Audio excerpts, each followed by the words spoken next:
বিগত সরকারের আমলে যখন এই চুক্তিগুলো করা হয়, এই চুক্তিগুলোর বিরুদ্ধে প্রথম প্রতিবাদ বিএনপির তরফ থেকে সরাসরি তারেক রহমান তখন লন্ডনে উনি কিন্তু প্রতিবাদ করেছেন। উনি যখন প্রতিবাদ করলো তখন তাকে জুলাই গাদ্দার, সংস্কার বিরোধী, দেশের উন্নয়ন চায় না, এই যে বন্দরের চুক্তি এবং এই চুক্তিগুলোর ব্যাপারে তারেক রহমান যখন বললেন যে একটা অন্তর্বর্তীকালীন অনির্বাচিত সরকার এমন কোনো চুক্তি করতে পারে না যেটা দীর্ঘমেয়াদী জাতীয় রাজনীতি, অর্থনীতি এবং জাতীয় চরিত্রকে প্রভাবিত করবে, সেটা শুধুমাত্র নির্বাচিত সরকার, জনগণের সরকারকে করতে হবে।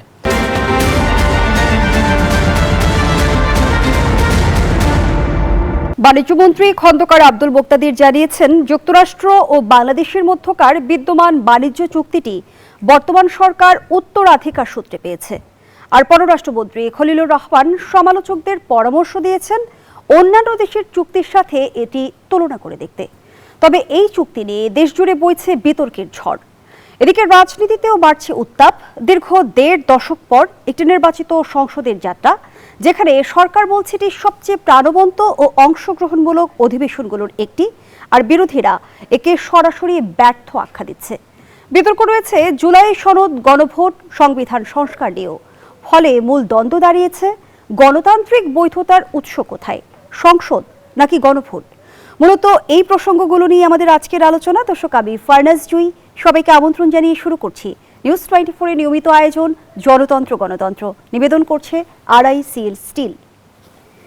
গত সরকারের চুক্তি ও বর্তমান রাজনীতি, এই শিরোনামে আজকের আলোচনা এগিয়ে নিতে স্টুডিওতে আছেন দুজন সম্মানিত অতিথি। চলুন একে একে পরিচিত হই।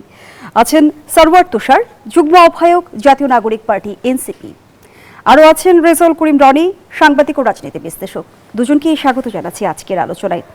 যেমনটি বলছিলাম, যুক্তরাষ্ট্রের বাণিজ্য চুক্তি নিয়ে কিন্তু আমরা দেখছি নানামুখী আলোচনা চলছে। সরওয়ার তুষার, আমরা যেমনটি দেখলাম যে বাণিজ্যমন্ত্রী বললেন যুক্তরাষ্ট্রের সঙ্গে বিদ্যমান বাণিজ্য চুক্তি উত্তরাধিকার সূত্রে পাওয়া এবং রাষ্ট্রের মধ্যে সম্পাদিত কোনো চুক্তি ব্যক্তিগত চুক্তির মতো নয় যে ইচ্ছে মতো বাতিল করা যাবে। আর পররাষ্ট্রমন্ত্রী যুক্তরাষ্ট্রের সঙ্গে বাণিজ্য চুক্তি অন্য দেশের চুক্তির সঙ্গে মিলিয়ে পড়তে বললেন।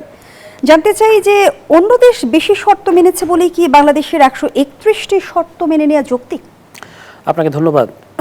যে দুই মন্ত্রীর উদ্ধৃতি আপনি দিলেন, সে দুই মন্ত্রীর উদ্ধৃতি থেকেই তো একটা মানে সরকারের মধ্যে যে এই ব্যাপারে একটা কোহেরেন্ট অবস্থান নাই, এটা উঠে এসেছে।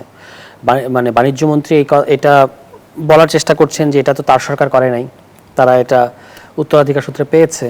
অন্যদিকে আপনি যে উদ্ধৃতিটা এখন দিলেন পররাষ্ট্রমন্ত্রীর, বোঝা গেল যে এখানে তার ইন্টারেস্ট আছে। তিনি যেটা বলেছেন, আপনি অন্য দেশের সাথে মিলিয়ে দেখেন, এখানে আমাদের একটা উইন উইন আছে, এরকম একটা বক্তব্য তার।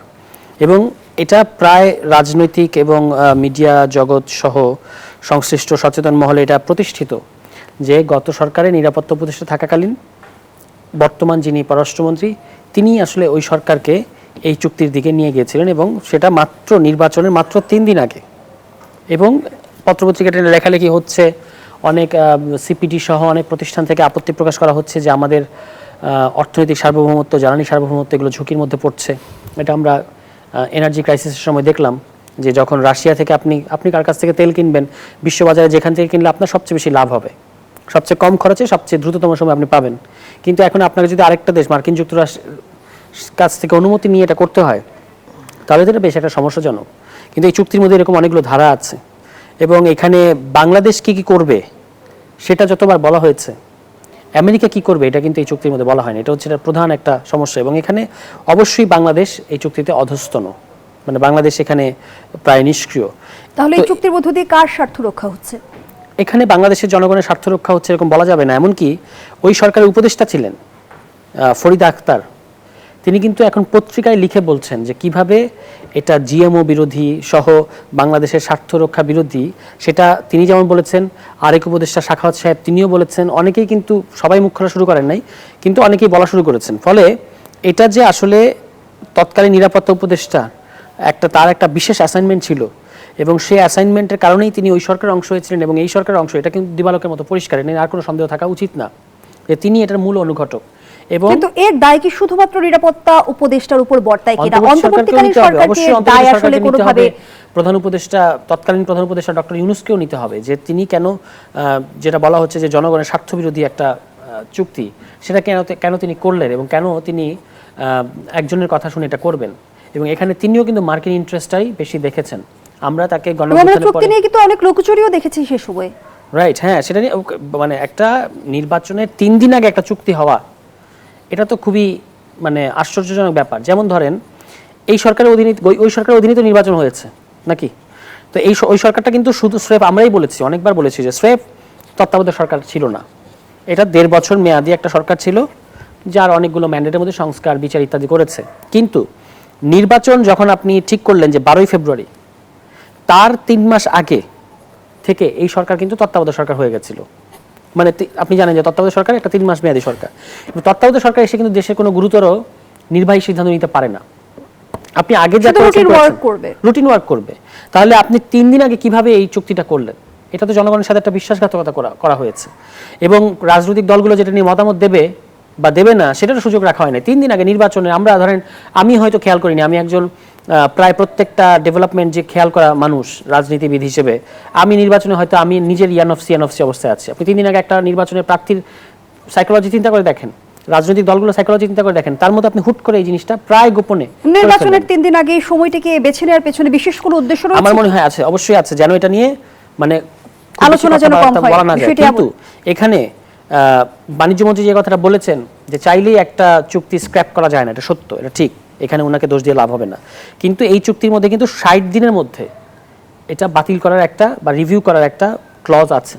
তো আপনি যেহেতু নির্বাচনের 3 দিন পরে হয়েছে, এই সরকারের এখন হার্ডলি 2.5 মাস হয়েছে, তো এটা নিয়ে যখন কথাবার্তা হচ্ছিল, সরকার কি মানে বিএনপি সরকারকে যেখানে দায়টা যেখানে নিতে হবে, এটা তার করা কাজ না, কিন্তু তাকে যেখানে দায় নিতে হবে যে তার যে এই চুক্তি যে জনগণের স্বার্থবিরোধী যদি বিএনপি মনে করে থাকে, তারা কিন্তু এই কথাটা জনগণকে বলছে না। যুক্তরাষ্ট্রের মতো পরাশক্তিকে চ্যালেঞ্জ করার সক্ষমতা আমাদের রয়েছে কি?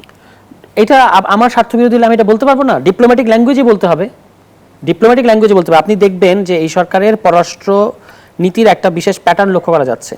অবশ্যই যুক্তরাষ্ট্রকে আমরা মানে অবজ্ঞা করতে পারবো না বা তোয়াক্কা না করে পারবো না, তার একটা গ্লোবাল পাওয়ার, এই ব্যাপারে কোনো সন্দেহ নাই। কিন্তু আমি কি ডিপ্লোম্যাটিক ল্যাঙ্গুয়েজে এটা বলতে পারবো না যে আমার এখানে স্বার্থক্ষুণ্ণ হচ্ছে? আপনি ইরান যুদ্ধ শুরু হলো তখনই পররাষ্ট্র মন্ত্রণালয়ের বিবৃতিটা খেয়াল করে দেখেন, যেখানে ইরানের সার্বভৌমত্বের উপর আক্রমণ হয়েছে, স্কুলের বাচ্চাদেরকে মানে মেরে ফেলা হয়েছে, এটার পাল্টা জবাব হিসেবে যেখানে যে সকল দেশে, মধ্যপ্রাচ্যের যে সকল দেশে মার্কিন সামরিক ঘাঁটি আছে, সেখানে ইরান, এটাকে বলা হয় যে রিটেলিয়েট, মানে আপনার একটা প্রতিরোধী হামলা করার চেষ্টা করেছে তারা।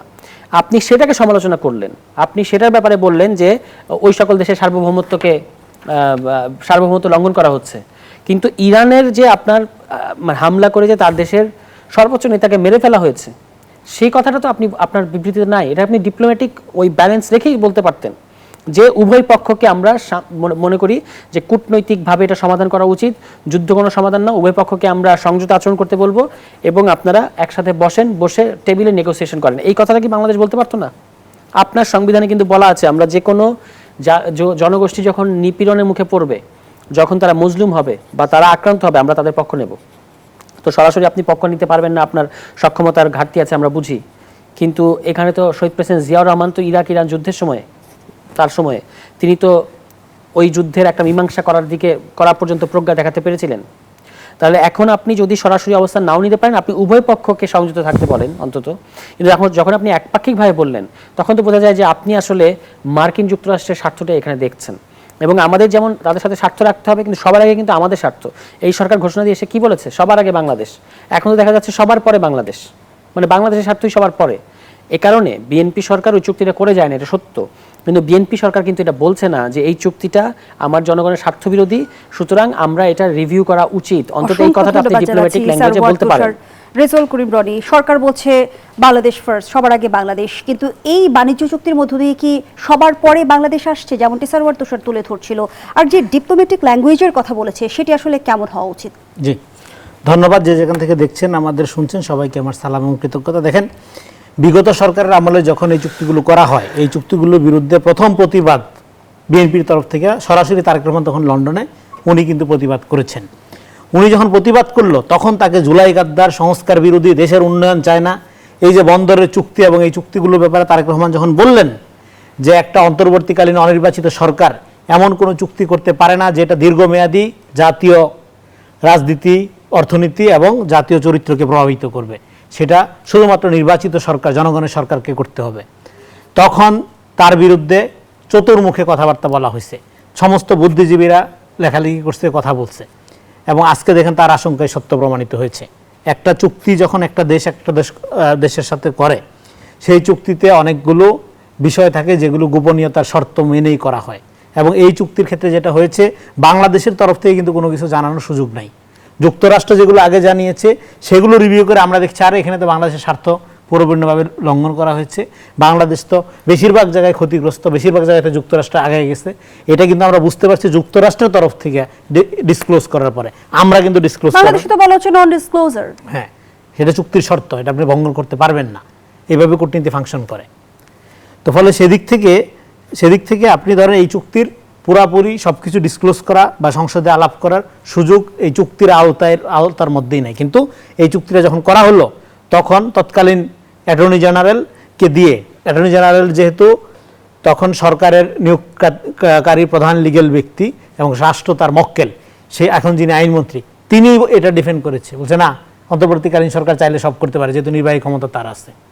নির্বাহী ক্ষমতার দোহাই দিয়ে এই কাজটা একটা দেখেন, এটা একটা বড় শিক্ষা হতে পারে বাংলাদেশের জাতীয় রাজনীতির জন্য, যে এই ধরনের এনজিও টাইপের বুদ্ধিজীবী মার্কা নন পলিটিক্যাল রাজনৈতিক শক্তি, হ্যাঁ, যে মানে অরাজনৈতিক অ্যাক্টরগুলো, শক্তিগুলো কতটা ক্ষতিকর হতে পারে দেশের আপনার অর্থনৈতিক সার্বভৌমত্ব এবং আমাদের জাতীয় স্বার্থ কিন্তু বর্তমান পররাষ্ট্রমন্ত্রী তো জানিয়েছেন এই চুক্তির বিষয়ে তখন বিএনপি জামায়াত উভয় দলই জানতো এবং তাদেরও সম্মতি ছিল। তাহলে বর্তমানে এই রাজনৈতিক দলগুলো আসলে দায় এড়ানোর কোনো সুযোগ আছে? আমি তো সম্মতির উদাহরণ দিলাম আপনাকে, এটা ওপেন রেকর্ড আছে যে বন্দর এবং এই চুক্তিগুলোর বিষয়ে তারেক রহমান স্পষ্ট বক্তব্য আছে, যেই সমস্ত চুক্তি, যেই সমস্ত আপনার বিষয় আছে অন্য রাষ্ট্রের সাথে, অপর রাষ্ট্রের সাথে দীর্ঘমেয়াদে জাতীয় অর্থনৈতিক সার্বভৌমত্ব প্রভাবিত করবে, এই চুক্তির বিষয়ে অপোজ করে থাকেন, আমি আপনাকে বলি ক্ষমতায় আছেন, এখন তখন উনি চুক্তি বাতিলের ক্ষেত্রে কোনো পদক্ষেপ নেবেন? রাইট, তখন উনি বিরোধী দলীয় নেতা ছিলেন, রাজনীতি, এখন উনি দেশের প্রধানমন্ত্রী, এবং চুক্তির যে শর্ত রাষ্ট্র হিসেবে বাংলাদেশ মানতে বাধ্য, সেই অনুযায়ী রাষ্ট্রকে আচরণ করতে হবে, প্রধানমন্ত্রীকে আচরণ করতে হবে।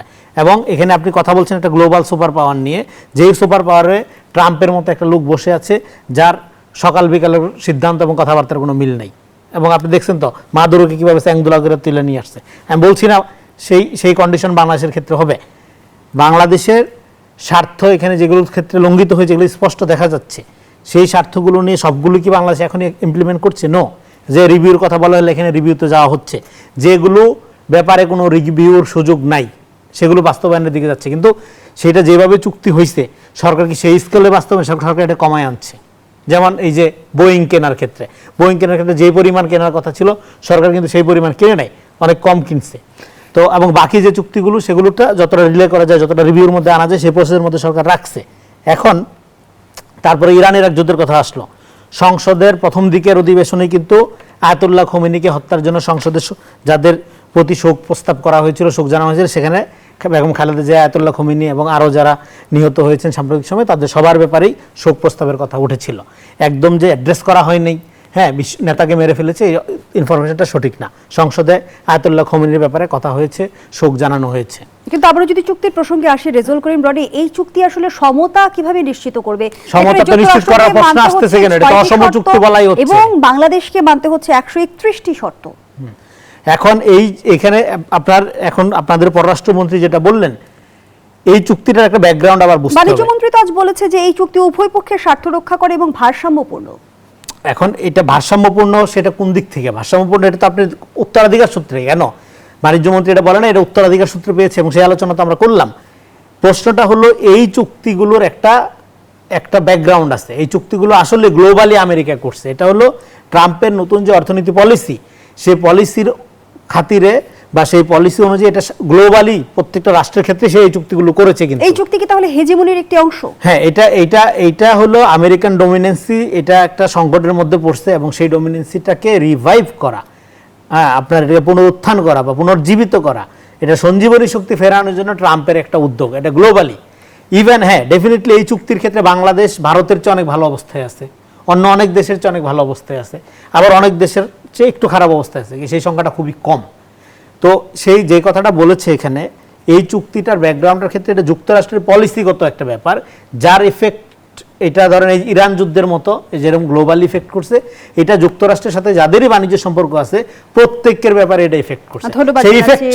সেই ইফেক্ট করার ক্ষেত্রে বাংলাদেশের আরো বেটার পজিশনে থাকা উচিত ছিল, থাকার সুযোগ ছিল, সেই সুযোগটা নষ্ট ধন্যবাদ করেছে জানাচ্ছি। অনির্বাচিত সারওয়ার তুষার, একটা বিষয় নিয়ে অন্তর্বর্তীকালীন আপনার কাছে সরকার। প্রশ্ন রাখতে চাই, এই চুক্তির মধ্য দিয়ে কি নতুন করে যুক্তরাষ্ট্রের হেজিমনি প্রতিষ্ঠা হতে যাচ্ছে কিনা, সেই শঙ্কা রয়েছে কিনা?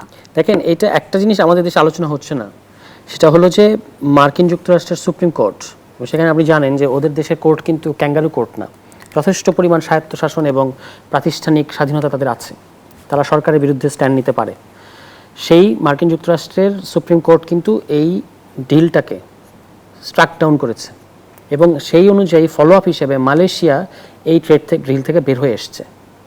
আমাদের দেশে কিন্তু সরকার এটাও মানে আমি যে বললাম যে ঠিক আছে আমাদের সুপার পাওয়ারের সাথে কিভাবে আমরা নেগোশিয়েট করবো তারও কতগুলো আর্ট আছে, আপনি তো এটাকেও রেফারেন্স হিসেবে ধরতে পারেন। ইউএস সুপ্রিম কোর্টের যে অবস্থান সেটাও তো আমরা দেখছি না। ফলে এই ট্রেড ডিলটা এতদিনে কিন্তু যদি সরকার চাইতো সেভাবে ডিপ্লোম্যাসিটা, আপনি এখানে এই খলিল সাহেবের মতো একেবারে আপাদমস্তক মার্কিন যুক্তরাষ্ট্রের একজন পুতুলকে দিয়ে এটা পারবেন না। এখানে দরকার হবে সেই ধরনের একজন ডিপ্লোম্যাট যার একটা ব্যালেন্স করার মতো এবং সেই ধরনের কূটনৈতিক দক্ষতা আছে, যিনি বলবেন যে এটা যেহেতু আপনার দেশের সুপ্রিম কোর্ট এই ট্রেড ডিলটার ব্যাপারে একটা অবস্থান নিয়েছে কাজে, এবং মালয়েশিয়াকে আপনি একটা উদাহরণ হিসেবে দেখাতে পারেন, সেটা তো আমরা এখানে দেখালাম না। অবশ্যই মার্কিন যুক্তরাষ্ট্র চাইবে তার যে মানে মুমূর্ষু যে ডমিনেন্স মানে গ্লোবাল পাওয়ার হিসেবে এইটাকে ধরে রাখতে, এবং সেখানে তার প্রধান টার্গেটই হবে এই আমাদের মতো গরিব দেশগুলো, কারণ আমাদের বার্গেনিং ক্যাপাসিটি অত্যন্ত কম। এবং এটা হয়েছে এমন একজনের মাধ্যমে যিনি আসলে গণ অভ্যুত্থানের আমি বলবো যে সবচেয়ে বড় বেনিফিশিয়ারি, অর্থাৎ খলিল সাহেব। তাকে আমরা কেউ চিনতাম না, বাংলাদেশের মানুষ চিনত না, ওরা হঠাৎ করে কোথা থেকে তিনি এসে বাংলাদেশের গণ অভ্যুত্থানের পরে একটা নিরাপত্তা উপদেষ্টার মতো একটা স্পর্শকাতর জিনিস সেটাতে তিনি দায়িত্ব নিলেন, এবং বিএনপি তখন পদত্যাগ চেয়েছিল, পরবর্তীতে আবার তাকে পররাষ্ট্রমন্ত্রী করলো। ফলে এখানে আপনি যদি আমরা যত আলোচনাই করি, অন্তর্বর্তী সরকারকে আপনি অবশ্যই কাঠগড়ায় দাঁড় করাবো, অবশ্যই ডক্টর ইউনূসকে এটা জবাব দিতে হবে যে আপনি এটা কেন করলেন, কিন্তু বিএনপি সরকার উনাকে এইটার বিএনপিকে জবাব দিতে হবে না যে বিএনপি কেন তাকে পররাষ্ট্রমন্ত্রী করছেন। আপনি তাকে পররাষ্ট্রমন্ত্রী রেখে এই ট্রেড ডিলের বিরোধিতা করতে পারবেন বা এই ট্রেড ডিলের কোনো রকম সমালোচনা করতে পারবেন না। দেখেন, এই কথাগুলো মানে শুনতে খুবই ভালো শোনা যায়, কিন্তু মানে এগুলো কতটাই মানে কি বলবো যে এই অন্তর্বর্তীকালীন সরকারের সময় খলিল সাহেব জামাত এনসিপির সবচেয়ে প্রিয় পাত্র ছিল। তাকে রক্ষা করার জন্য দেশি বিদেশি অ্যাক্টিভিস্ট বুদ্ধিজীবীরা, সেই পৃথিবীর সেরা কূটনীতি বিশেষজ্ঞ, তার এই মেধাকে বিএনপি অবমূল্যায়ন করছে, বুঝতে পারছে না। হ্যাঁ, বিএনপি একটা জাতি বিরোধী, জুলাই গাদ্দার, সংস্কার বিরোধী, হেন কোনো কথা নাই। তো এখন বিএনপি তার এক্সপার্টিসটা কাজে লাগানোর জন্য তাকে ইনকর্পোরেট করেছে নিরাপত্তা উপদেষ্টা থেকে, তাকে আপনার এই এবং পররাষ্ট্রমন্ত্রী তো সে একা না, এই মন্ত্রণালয়ে অপসারণের দাবি থেকে আমরা দেখলাম যে সরাসরি এটা জাতীয় স্বার্থ কারণ এতে তো জামাত এনসিপির খুশি হওয়ার কথা, তাদের একটা লোককে বিএনপি মন্ত্রী বানাইছে, তাই না, যাকে তারা সর্ব অবস্থায় রক্ষা করতেছে। বিএনপি দেখেন, বিএনপি রাজনৈতিকভাবে তো যখন প্রতিবাদ তুলছিল, যখন দাবি জানাইছিল, তখন আপনারা সংহতি জানাইতেন, তখন আপনারা বিরোধীরা তাকে রক্ষা করার চেষ্টা করছেন। ওকে, আপনারা যেহেতু রক্ষা করেছেন, আপনাদের দাবিটা এখন বিএনপি মেনে নিচ্ছে, আপনারা ওয়েলকাম জানান, কথা সুন্দর হয়। কিন্তু এখন আপনারা এখন মার্কিন বরপুত্র হয়ে গেছে, মার্কিনের কি বলে যে একজন মার্কিন পেইড লুক হয়ে গেছে। কিন্তু এর আগে কিন্তু সে জুলাইয়ের সবচেয়ে বড় বিপ্লবের কাণ্ডারি ছিল বা সবচেয়ে বড় প্রতিভাবান কূটনীতিবিদ ছিল। ফলে এই যে নিজের পক্ষে থাকলে সাধু, কিন্তু নিজের দলের বিরুদ্ধে গেলেই সে ক্রিমিনাল হয়ে যাচ্ছে, সে সবচেয়ে অপছন্দের ব্যক্তি হয়ে যাচ্ছে, এইটা ঠিক না। এইভাবে আলোচনা করে সমাধান হবে না। এখানে জাতীয় স্বার্থের আলোকে আপনারা একটা কনস্ট্রাকটিভ ভিশন আপনারা তৈরি করেন, তাহলে আপনি আমাদের জাতীয় বাণিজ্য নীতি তৈরি করেন, যে জাতীয় বাণিজ্য নীতি, জাতীয় পররাষ্ট্র নীতি, এটার ব্যাপারে আপনারা সর্বসম্মত একটা অবস্থানে আসেন। এই ব্লেম গেম করে তো হবে না, এটা তো অনেক দেখলাম। এসে আপনি একটা জায়গা করেন, সেক্ষেত্রে আপনি আমেরিকা হোক, চায়না হোক, আপনি এটা করতে পারবেন আলোচনা কি দেখছেন না। প্রথমে আগে এটা বলি যে তখন বিদেশ থেকে কে কি বলেছে সেটার সাথে আপনি জামায়াত এনসিপি কে এভাবে না, দেশ থেকেও বলছে, কিন্তু এটা মানে হবে না। আমি তখন বিএনপির পরিষ্কার আমার যেটা বক্তব্য সেটা হচ্ছে বিএনপির তখন পরিষ্কার অবস্থান ছিল, আপনি একটা বিদেশি লোককে দেশের নিরাপত্তা তুলে দিচ্ছেন, আপনি কি আহম্মক, এই কথা বলেছিলেন সালাউদ্দিন আহমদ। তো তখন কি জামায়াত এনসিপি বলেছে তাকে অপসারণ করা যাবে না? এরকম কোনো বক্তব্য জামায়াত এনসিপির কোনো দায়িত্বশীল ব্যক্তির পর্যায়ে থেকে আমরা শুনেছি? কোন জামাত সমর্থক, কোন এনসিপি সমর্থক সোশ্যাল মিডিয়ায় কি বলছে সেটা নিয়ে তো আমাদের কাজ না। উনি কিন্তু অনেকেই বলছেন যে অন্তর্বর্তী সরকারে বিএনপির গুপ্ত এজেন্ট হিসেবে ছিলেন। এই যে গুপ্ত কথাটা বিএনপি তো আজকাল অনেক পছন্দ। তিনি কিন্তু ওই 2001 সালের সরকারের সময়ও বিএনপি সরকারের ঘনিষ্ঠ হিসেবেই পরিচিত ছিলেন। কিন্তু সারওয়ার তুষার, একটি প্রশ্ন রাখতেই চাই, আমরা দেখছি যে এনসিপি অনেক জনগুরুত্বপূর্ণ বিষয় নিয়ে কিন্তু সোচ্চার, বাণিজ্য চুক্তির বিষয়ে কেন নিশ্চুপ? আমি শুনবো বিরতির সময় হয়েছে, বিরতি নিয়ে ফিরছি। দর্শক, জনতন্ত্র গণতন্ত্রের এই পর্যায়ে একটা বিরতি নিচ্ছি, সাথেই থাকুন। আবারও আমন্ত্রণ, দেখছেন নিউজ 24 এর নিয়মিত আয়োজন জনতন্ত্র গণতন্ত্র, নিবেদন করছে RICL স্টিল। আমরা আবারও ফিরছি আলোচনায়। সরওয়ার তুষার, যে প্রশ্নটি রেখে বিরতিতে গিয়েছিলাম, জনগুরুত্বপূর্ণ বিভিন্ন বিষয় নিয়ে আমরা এনসিপিকে সোচ্চার হতে দেখি এবং সংসদ থেকে শুরু করে রাজপথ সব জায়গায়, কিন্তু বাণিজ্য চুক্তির ক্ষেত্রে এনসিপি কেন নিশ্চুপ? না, বাণিজ্য চুক্তির ক্ষেত্রে আমাদের অবস্থান, আমরা এটা বলেছি যে এটা রিভিউ করা উচিত এবং এই রিভিউ করার সুযোগ সরকারের আছে এবং এই সরকার একটা নির্বাচিত সরকার, এই দেশের জনগণ তাকে ভোট দিয়েছে। সুতরাং একটা অনির্বাচিত সরকারের যত বার্গেনিং ক্যাপাসিটি অনেক কম থাকবে, নির্বাচিত সরকারের বার্গেনিং ক্যাপাসিটি অনেক বেশি থাকবে এবং জনস্বার্থের পক্ষের যে কোনো জিনিসের ক্ষেত্রে বিরোধী দলগুলো সরকারকে সহযোগিতা করবে, এটা বিরোধী দলগুলোর কমিটমেন্ট। ফলে স্টিয়ারিং সরকারের হাতে, কিন্তু আমরা মূল যে আলোচনাটা এটাকে বাদ দিয়ে কিন্তু এইগুলোর ক্ষেত্রে জাস্টিস করতে পারবো না। যে আপনি এই পররাষ্ট্রমন্ত্রী থাকাকালীন তিনি তো একটা কনফ্লিক্ট অফ ইন্টারেস্ট, তিনি তো এই চুক্তি করেছেন, ফলে আমি দাবিটা জানাবো কার কাছে? পররাষ্ট্রমন্ত্রী তো তার কাছে এটা জানিয়ে তো কোনো লাভ নাই। ফলে আমরা এখনও আপনার এই শোর মাধ্যমে যেটা আমি বলতে চাই সেটা হচ্ছে যে এই চুক্তি, এটা নিয়ে পত্রিকায় লেখালেখি হয়েছে, আমরা বিশেষজ্ঞদের মতামত দেখেছি, এর অনেকগুলো ধারা অসম। ফলে এটা রিভিউ করা উচিত এবং ডিপ্লোম্যাটিক কৌশল এখানে ব্যবহার করা উচিত এবং সেইটা আপনাকে শিখতে হবে আমাদেরকে। আমরা একটা দেশ হিসেবে কিভাবে মার্কিন যুক্তরাষ্ট্রের মতো একটা ডুবন্ত গ্লোবাল পাওয়ারকে না খেপিয়েও আমরা আমাদের স্বার্থটা আদায় করে নিতে পারি, এটাই তো আমাদের লেভারেজ, এটাই তো আমরা শিখবো, এটাই তো আমরা দেখাবো সারা পৃথিবীকে। তো সেইখান থেকে এটা অবশ্যই এটার পুনর্বিবেচনা করা উচিত এই চুক্তিটা। ইতিহাসে সবচেয়ে বেশি সফল সংসদের প্রথম অধিবেশন, এমন মন্তব্য করেছেন স্বরাষ্ট্রমন্ত্রী, কিন্তু বিরোধী দলীয় চিফ হুইপ নাহিদ ইসলাম বললেন প্রথম অধিবেশন ব্যর্থ। আমরা যদি সংসদের সার্থকতা জানতে চাই, সেটা আসলে কোন মানদণ্ডে নির্ধারিত হয়? সার্থকতাটা নির্ধারিত হতো যে ইলেকশনের আগে যে কমিটমেন্টটা সবাই করে এসেছে সেই অনুযায়ী সংস্কারের কাজগুলো এগিয়ে নিয়ে গেলে। এখন সংস্কারটা যেভাবে বিএনপি করতে চাচ্ছে এটা আসলে তার দলীয় ইশতেহারের মতো করেই। আপনি যখন গণভোটের পরেও দলীয় ইশতেহারকে, যে আমার দলীয় ইশতেহারে যেটা আছে আমি সেটা করবো, এই কথাটা যখন আপনি বলেন, তখন তো দলীয় ইশতেহারই যদি মূল ব্যাপার, যেটা আমাদের আহ্বায়ক বলেছেন সংসদে, দলীয় ইশতেহারই যদি মূল বিষয় হবে, তাহলে তার জাতীয় ঐক্যমত্যের কোনো দরকার নেই। জাতীয় ঐক্যমত্য মানেই হচ্ছে আপনাকে আপনার কিছু পজিশন থেকে সরে আসতে হবে, আমাকে আমার কিছু পজিশন থেকে সরে আসতে হবে, তাই না? এবং বিরোধী দল কিন্তু এটা করতে প্রস্তুত আছে। আমরা বলেছি যে ওকে, আপনি সংবিধান সংস্কার পরিষদ এটা আপনি করতে চাচ্ছেন না, আপনি আপনার যে 1 নম্বর দফা ওই ইশতেহারের সংবিধান সংস্কার কমিশন গঠন করেন, অন্তত এটা করেন। কিন্তু বিএনপি কিন্তু সেটাও করতে পারবে না, তারা সংশোধনী কমিটি করবে। স্বরাষ্ট্রমন্ত্রী কিন্তু সংসদ ইতিমধ্যেই জানিয়েছেন নির্বাচন আদায়ের জন্য তারা অনেক কিছুতেই আপোষ করে যদি একটু জানতে চাই, অন্তর্বর্তীকালীন সরকারের তরফ থেকে কিংবা ঐকমত্য কমিশনের তরফ থেকে সংস্কার চাপিয়ে দেওয়ার এক ধরনের প্রবণতা ছিল কিনা? না, একেবারেই ছিল না। বরং এই যে কথাটা, যে এটা থ্যাংক ইউ আপনাকে যে আপনি প্রসঙ্গটা তুলেছেন, আমি এটা কথা ভুলে গিয়েছিলাম। একটা দল এটা জানাচ্ছে যে আমি অনেক কিছু মেনে নিয়েছি, আপোষ করেছি, কারণ নির্বাচনের জন্য আমাকে নির্বাচন করতে হবে। মানে আপনি জুলাই সনদের মতো একটা জাতীয় ঐক্যমত্যের দলিল, যেখানে আমাদের রাষ্ট্রীয় সংস্কারের বিষয়গুলো আছে, এটাকেও আপনার ক্ষমতায় যাওয়ার একটা টুল হিসেবে ব্যবহার করেছেন। আপনি মনে মনে এক জিনিস, মুখে আরেক জিনিস, এটাই তো মুনাফিকি, এটাই তো হিপোক্রেসি, যে আপনি আসলে একমত না, কিন্তু আপনি ভান ধরেছেন যে আপনি একমত। এখন যখন ক্ষমতায় এসেছেন তখন আপনি বলছেন যে আমরা তো আসলে এগুলোর সাথে একমত ছিলাম না। যদি নির্বাচন তো প্রশ্ন আসে যে জুলাই সনদের কথা আপনি বলছেন, যেখানে রাজনৈতিক দলগুলো সবাই স্বাক্ষর করেছে, ঐকমত্য হয়েছে, কিন্তু গণভোটে আমরা আবার দেখেছি নোট অফ ডিসেন্ট গুলো সংযুক্ত হয়েছে, তাহলে এইখানে কি দ্বিচারিতা দেখেন না? না, কেন এটা দ্বিচারিত হবে? জুলাই সনদের জায়গায় আছে। জুলাই সনদের গণভোটে কি জুলাই সনদ নাই?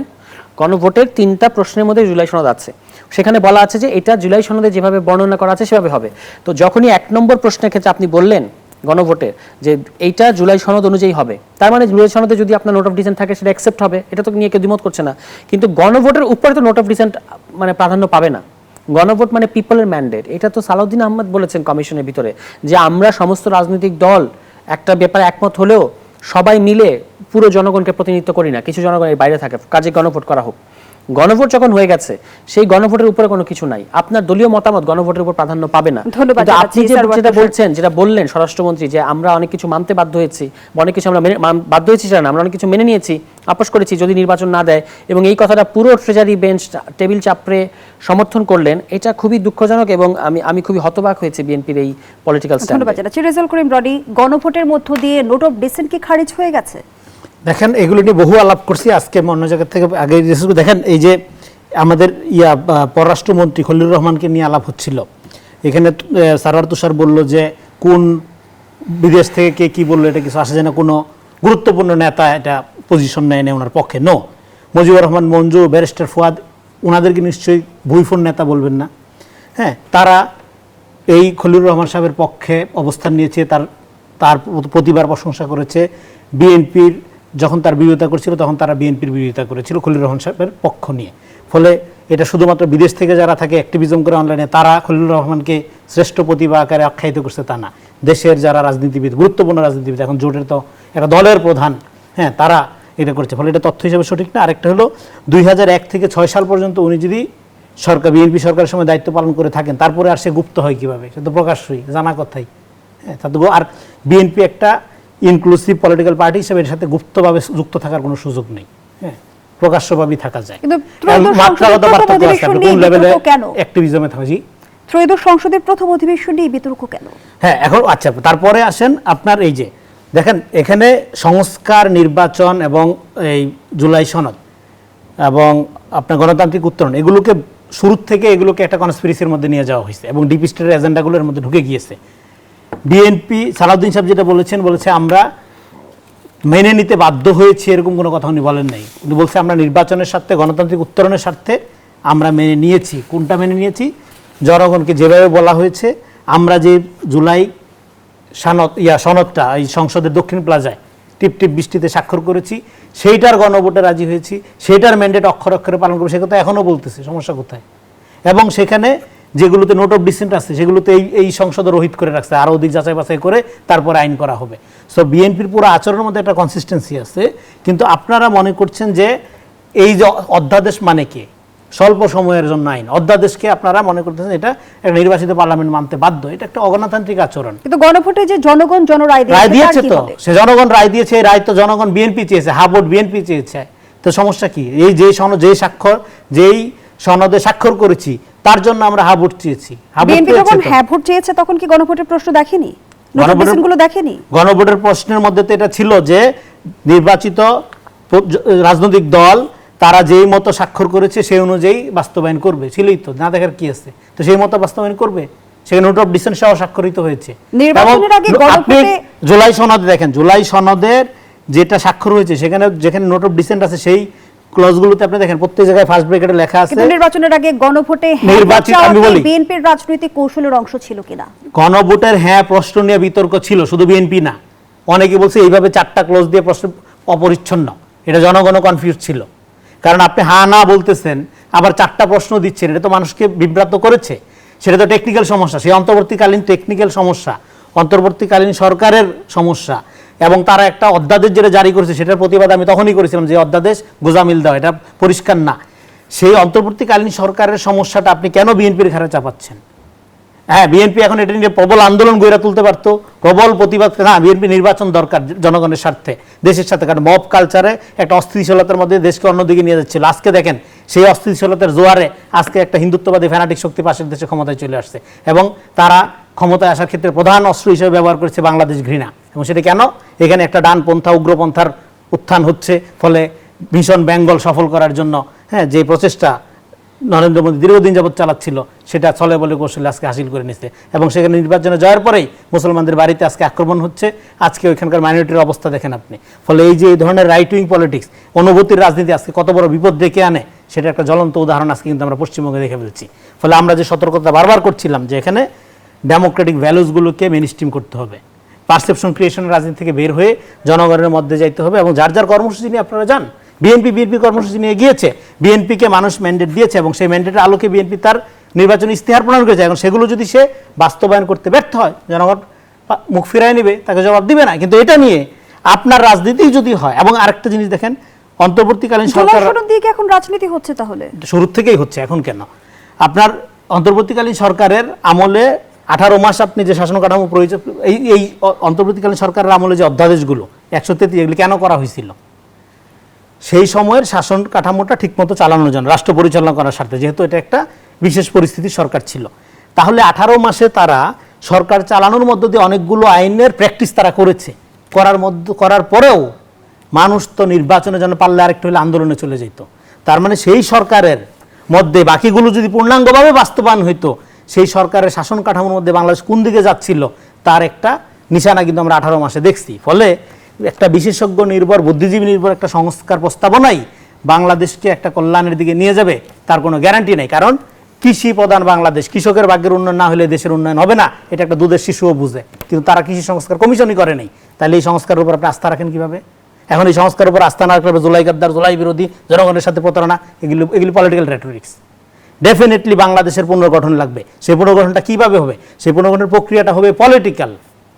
এটা কোনো লিগ্যাল অ্যাসপেক্টে হবে না, এটা কোনো রকম কোনো রেটোরিক্যাল বুদ্ধিজীবিতা বিশেষজ্ঞ নির্ভর পদ্ধতি দিয়ে হবে না। আমেরিকান বিশেষজ্ঞতা, লন্ডনের বিশেষজ্ঞতা, এটা বাংলাদেশের গ্রামে গঞ্জে মানুষের ভাগ্য উন্নয়নের কাজে লাগবে না। ফলে এনসিপির মুখপাত্র আসিফ মাহমুদ সজীব ভুঁইয়া বলেছেন, প্রধানমন্ত্রীকে দেখিয়ে কেন যেন উনি রাজনৈতিক বিষয়গুলোকে একটু এড়িয়ে যেতে চান। আমরা প্রধানমন্ত্রীকে পলিটিক্যালি ভাইব্রেন্ট হিসেবে দেখতে চাই। এই বিষয়ে আপনার মন্তব্য জানতে চাই। আবারও বিরতির সময় হয়েছে, বিরতি নিয়ে ফিরছি। দর্শক, জনতন্ত্র গণতন্ত্রের এই পর্যায়ে আবারও বিরতি নিচ্ছে, সাথেই থাকুন। আবারও আমন্ত্রণ, দেখছেন জনতন্ত্র গণতন্ত্র, নিবেদন করছে আড়াইসির স্টিল। আমরা আবারও ফিরছি আলোচনায়। রেজাউল করিম রনি, যেমনটি এনসিপির মুখপাত্র আসিফ মাহমুদ সজীব ভুঁইয়া বলেছেন, আমরা আমাদের প্রধানমন্ত্রীকে পুকি হিসেবে দেখতে চাই না। প্রধানমন্ত্রীকে দেখিয়ে কেন যেন উনি রাজনৈতিক বিষয়গুলো একটু এড়িয়ে যেতে চান। আমরা প্রধানমন্ত্রীকে পলিটিক্যালি ভাইব্রেন্ট হিসেবে দেখতে চাই। কি মন্তব্য করবেন? দেখেন, এটা মন্তব্য নিষ্প্রয়োজন। ওনারা বললেন প্রধানমন্ত্রী বোবা, তারপরে বোবা প্রধানমন্ত্রী এমন বক্তৃতা দিল, সেটা আর তারা হজম করতে পারলো না, তারপরে গালিগালাজ শুরু করে দিল তাদের জোট নেতারা। আসিফ মাহমুদ সজীব ভুঁইয়া কি খুব পলিটিক্যালি ভাইব্রেন্ট বক্তব্য রাখছেন, পলিটিক্যাল ভাইব্রেন্ট আচরণ করছেন? যদি করতেন আপনি আচরি ধর্ম কহ পরে, তাহলে উনি বলতে পারতেন। হ্যাঁ, তারপরও বিরোধী দলের নেতা হিসেবে উনি সমালোচনা করতে পারেন। সেক্ষেত্রে মানে রাজনৈতিক আচরণ কোনটা কি হবে, এটা আমার মনে হয় না যে মানে তারেক রহমান তো বটেই, বাংলাদেশের কোনো মানুষ, রাজনীতি সচেতন মানুষ আসিফ মাহমুদ সজীব ভুঁইয়ার মুখ থেকে শুনতে চায়। তারপরে আমি এটা রেসপন্স করবো। আপনি যেহেতু প্রশ্ন করেছেন, এই প্রশ্নের মধ্যে, এই আকাঙ্ক্ষার মধ্যে একটা ভয়াবহ ফ্যাসিবাদী আকাঙ্ক্ষা লুকায়িত আছে আসিফ মাহমুদের আকাঙ্ক্ষার মধ্যে। সেটা হলো myth of strong leadership. Strong leadership politically সবসময় ভাইব্রেন্ট, সবসময় শত্রু খুঁজে বেড়াবে, চিৎকার করে কথা বলবে, হ্যাঁ, বিরোধী পক্ষকে ধুইয়া দিবে, গালিগালাজ করবে। এইটাই হলো বাংলাদেশে এতদিনের পলিটিক্যাল কালচারের মধ্যে এরকম একটা প্রধানমন্ত্রী, মানে ইলেক্টেড কিং আমরা দেখতাম, প্রধানমন্ত্রী দেখতে আমরা অভ্যস্ত না। আমরা একটা নর্মাল মানুষ। তারেক রহমান কোনো কিং না, রাজা না, সে আমাদের সহযোদ্ধা দেশ গঠনের। শ্রমিক দিবসে নিজেরা শ্রমিক ডিক্লেয়ার করছে। আমরা তো ওরকম কিং দেখতে চাই না হাসিনার মতো। আমরা একটা সাধারণ মানুষ দেখতে চাই, যে তার বউরে নিয়ে ঘুরতে যাবে, যে তার মেয়েরে নিয়ে খেলা দেখতে যাবে, সুযোগ পেলে সে সিনেমাতেও যাবে, হ্যাঁ, পরিবারের সাথে তার বন্ধনও ভালো থাকবে, রাষ্ট্রীয় ব্যাপারগুলোতে সে খুব এঙ্গেজ হবে এবং একজন সহকর্মী সহযোদ্ধার মতো জনগণের পাশে গিয়ে দাঁড়াবে। আমরা তো এইরকম লিডারশিপই চাইছিলাম। এটাই তো গণতান্ত্রিক লিডারশিপ, এটাই তো দেখে আসছি। এখন তাকে কোন ধরনের পলিটিক্যালি ভাইব্রেন্ট হইতে হবে হাসিনার মতো? এই জন্য ভাইব্রেশন আমরা বহু দেখছি, আর আমরা ভাইব্রেন্ট দেখতে চাই না। আমরা খুবই কনসিস্টেন্সি রক্ষা করবে এবং জনগণের পালসের সাথে মার্চ করবে, আমাদের মতো সাধারণ থাকবে। ধন্যবাদ জানাচ্ছি। এরকম একজন নেতা দেখতে চাই, যেটা তারেক রহমানকে বিকাশের সুযোগ দিতে হবে। আমরা সমালোচনা করব, আমরা তার পলিসির সাথে কাউন্টার পলিসি নিয়ে আসব, কিন্তু তাকে প্রভোগ করে একটাই আলট্রা ফ্যাসিস্ট জামানার লিডারশিপের মতো ওইরকম আমরা হইতে স্যার, তুষার হাসনাত আব্দুল্লাহ বললেন সরকারের অনেক মুড সুইং হয়। হাসিনার সময় অন্তত বোঝা যেত যে দিন শেষে সিদ্ধান্তটা কে নেয়। হাসিনার সময় দিন শেষে সব সিদ্ধান্ত হাসিনাই নিতেন, সবাই তার দৃষ্টি আকর্ষণ করত। এখন সোমিনি গভর্নমেন্ট, মানে আমি নিশ্চিত না, খুব শীঘ্রই হয়তো বলা হবে যে আমাদের প্রাইম মিনিস্টারকে ভুল বোঝানো হয়। এখন ভুলটা বোঝায় কারা? এখানে অনেক ফ্রিঞ্জ এলিমেন্ট আছে। দুটো প্রশ্ন, ফ্রিঞ্জ এলিমেন্ট বলতে আসলে তিনি কি বোঝাতে চেয়েছেন? আর অতীতে হাসিনার এক ব্যক্তি কেন্দ্রিক শাসন ব্যবস্থা বা ক্ষমতা কেন্দ্রিক আচরণে কিন্তু যথেষ্ট সমালোচনা আমরা দেখেছি। বর্তমান সময়ে কি বহুকেন্দ্রিক শাসন ব্যবস্থায়ও সমস্যা? না, মানে কথাটার মানে হচ্ছে যে প্রধানমন্ত্রী, দেশের যিনি প্রধানমন্ত্রী, তাকে রাজনৈতিক সিদ্ধান্ত নিতে হবে। তিনি ডাউন টু আর্থ থাকবেন এবং জনগণের সাথে অনেক বেশি এক্সচেঞ্জ করবেন, এটা নিয়ে কোনো আপত্তি নেই, বরং এটা প্রশংসার যোগ্য। কিন্তু তাকে রাজনৈতিক সিদ্ধান্তগুলো যদি আরেকজন নেয়, যখন এই কথাটা উঠেছে যে আপনার সংসদে যখন আপনার স্বরাষ্ট্রমন্ত্রী প্রধানমন্ত্রীকে উপস্থিত রেখে যখন বললেন যে প্রধানমন্ত্রীর পক্ষে আমি বলবো, এইটাই তখন থেকে কিন্তু এই বিতর্কটা উঠেছে। কারণ হচ্ছে আপনি প্রধানমন্ত্রী, আপনাকেই কিন্তু বলতে হবে। এবং রাজনৈতিক, মানে বাংলাদেশে এটা পলিটিক্যাল কালচার যে মানুষ রাজনৈতিক কথাটা প্রধানমন্ত্রীর মুখ থেকে শুনতে চায়। এর মানে এই না যে আপনাকে খুব বিধ্বংসী মুডে বিরোধী দলকে সবসময় ঠেস মেরে বা একেবারে অ্যানাইহিলেট করার মতো করে কথা বলতে হবে, সেটা না। কিন্তু আপনার পলিটিক্যাল রোডম্যাপটা কি, এটা তো আপনাকে বলতে হবে, পরিষ্কার করতে হবে জনগণের সামনে। দেখেন, এই যে বিএনপি একটা কার্ড পলিটিক্স শুরু করেছে না, মানে সব জায়গায় কার্ড, সব কিছুতে কার্ড দিচ্ছে। এবং আমরা কিন্তু পাল্টা অনেক আগে বলেছি যে আমাদের নির্বাচনী ইশতেহারও এটা আছে যে আপনি তো আসলে, মানুষ তো আসলে কার্ডটা ব্যবহার করবে না, মানুষ সেবাটা ব্যবহার করবে। আপনি এলপিজি কার্ড, হেলথ কার্ড, কৃষক কার্ড, ফ্যামিলি কার্ড, এই কার্ডটা তো মুখ্য বিষয় না। এই কার্ডের মধ্য দিয়ে আপনি আসলে তাকে এন্টাইটেল করছেন যে তুমি ওই সুবিধাটা পাবা। তাহলে আপনি এটা একটা কার্ডের মধ্যে করেন। সেই কার্ডটা কি? সেটা হচ্ছে ন্যাশনাল আইডি কার্ড। আমরা বলছি যে এক কার্ডে সব কিছু সম্ভব, মানে আপনি আজকের যুগে এক কার্ডের মধ্যে সকল সুবিধা দেওয়া সম্ভব। এখন কার্ডের প্রসঙ্গটা আমি কেন তুললাম? এই কার্ড যদি বিএনপির মধ্যে একটা ধারণা তৈরি হয়েছে, বিএনপি এবং বিএনপি সমর্থকদের মধ্যে, যে এটা বিএনপিকে খুব একটা বড় লেভারেজ দিচ্ছে।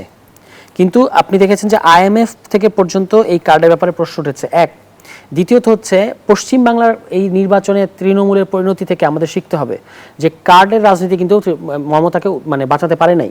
আরেকটা জিনিস হচ্ছে বাংলাদেশের উগ্রপন্থার উত্থান ঘটছে, যে কথাটা রনিবে বলার চেষ্টা করেছেন, এটা ওখানে বিজেপিকে লেভারেজ দিয়েছে। এটা আমি বলবো যে আরেকটু বিবেচনার যোগ্য। বিজেপি 2014 সালে যখন ক্ষমতায় এসেছে, এরপর টানা বারবার ক্ষমতায় আসছে, তখন তো বাংলাদেশে একটা আলট্রা সেকুলার পলিটিক্স চলছে, মানে সরকারি পলিটিক্স তখন চলছে। কিভাবে তাহলে তারা ক্ষমতায় আসলো? এবং বিজেপি পশ্চিমবাংলাকে টার্গেট করেছে অনেক দিন আগে থেকে।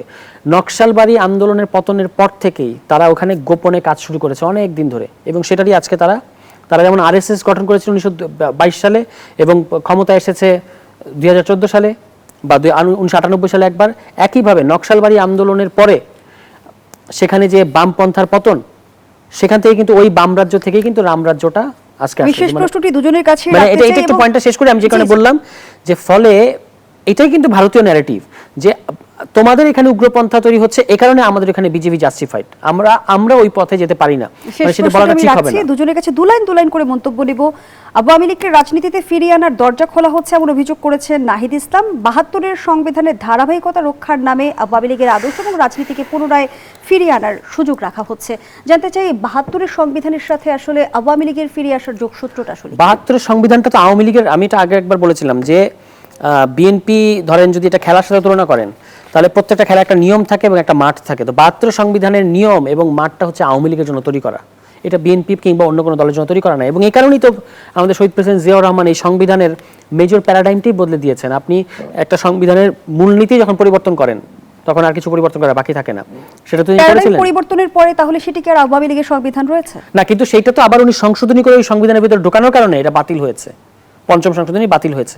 এখানেই তো আমরা তার যে মানে আমরা তাকে আপহোল্ড করি, আপহোল্ড করার পরেও যে এখানে সমালোচনা, এটা হচ্ছে আমাদের সমালোচনা। মন্তব্য নিয়ে শেষ করব। দেখেন, আমি যে কুইক রেসপন্স করি। দেখেন, প্রধানমন্ত্রী কিন্তু সালাউদ্দিন সাহেব বক্তব্য দেওয়ার পরে সমাপনী অধিবেশনে 50 মিনিট টানা বক্তব্য দিয়েছেন এবং ন্যাশনাল ইউনিটি এবং জাতিকে অ্যাড্রেস করে যে যে জরুরি বক্তব্যগুলো, এবং সেটা শেষ করতে হবে, ঐতিহাসিক একটা বক্তব্য হয়েছে। আরেকটা হলো ওয়ান সিটিজেন ওয়ান কার্ড, এই প্রকল্প চলতেছে, এটা সময় লাগবে, এটা অলরেডি গভর্নমেন্টের প্রকল্পের মধ্যে আছে, আমি জাস্ট জানাইলাম।